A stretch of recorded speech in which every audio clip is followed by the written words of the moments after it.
What it dookie? Jericho Green.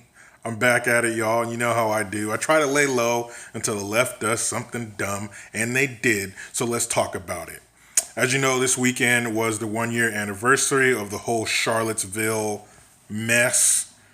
That poor girl lost her life because of that crazy ass fool driving his car through the crowd.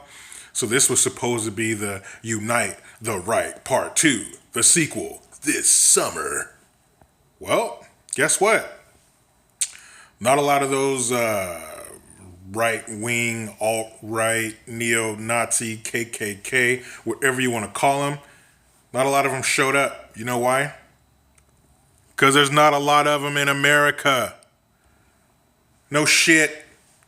I was reading the HuffPo, the Washington Post, CNN, all these things online, and they're all basically saying the same thing. That all the anti-protesters, they came out in huge numbers, and it was just this pathetic little collection of sister fuckers on the other side.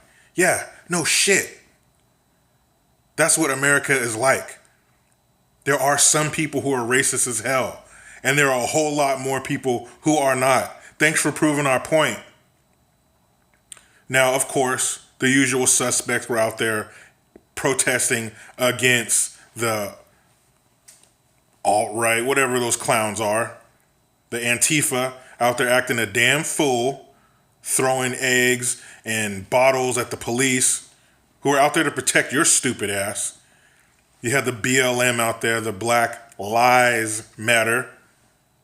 That whole thing started as a lie. Hands up, don't shoot was a goddamn lie. Mike Brown's friend was lying. His hands were never up and he never said don't shoot. You had people out there, stop the Trump Pence regime. What regime? No Nazis. What Nazis? Do you realize if what you're saying was true, there would have been government troops out there, government henchmen out there with sticks whooping ass till there was no more ass to whoop? You wouldn't be allowed to say this. You wouldn't be allowed to gather in numbers like this and protest. You wouldn't be protesting a goddamn thing because Nazis and fascists don't stand for that shit.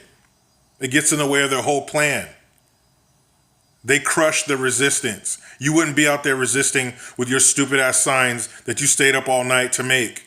They wouldn't have that. They would come out there, fuck you up, and then go back to whatever else they were doing. Now, we all remember Trump's response to this last year, where he said there were good people on both sides. Hey, newsflash, motherfucker, there was. Everybody there in favor of taking the statue down was not some blue-haired Antifa with soft hands and two moms. And everybody who was in favor of leaving the statue up was not some dude named Cooter with a fresh mullet who keeps car parts in their living room. He was right. There were good people on both sides. There were sane, decent people on both sides, but they didn't get the shine.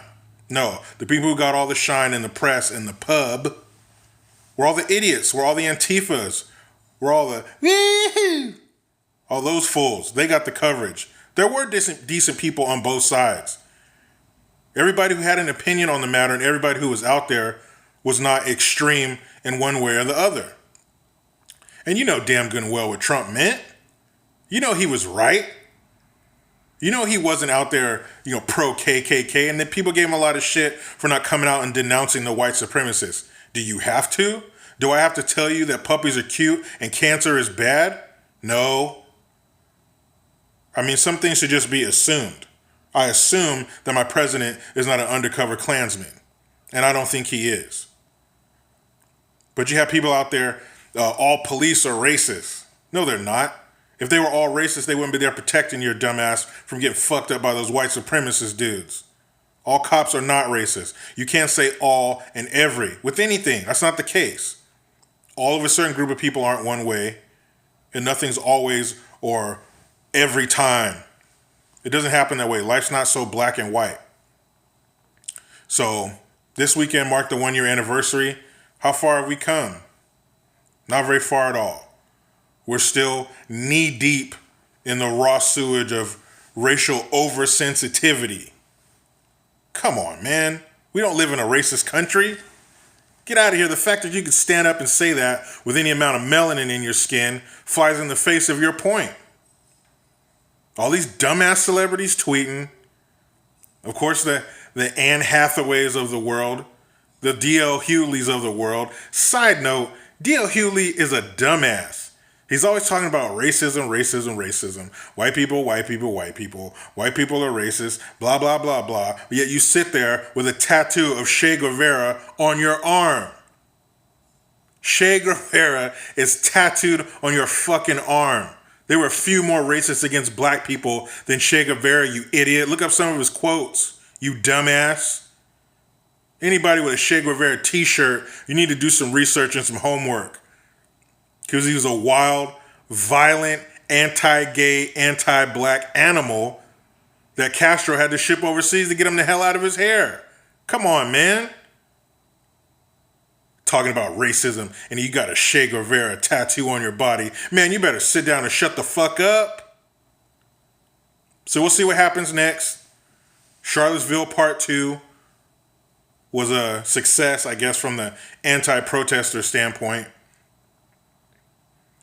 And it wasn't from the other side. But no shit. That's how it is. There aren't a lot of racist people in this country. There are not a lot of those fools. This is not early 1900s when they're marching 100,000 strong right down Pennsylvania Avenue. Man, come on. We've come a long way, baby. I can't be done with the left. They won't let me. Jericho Green. I'm out.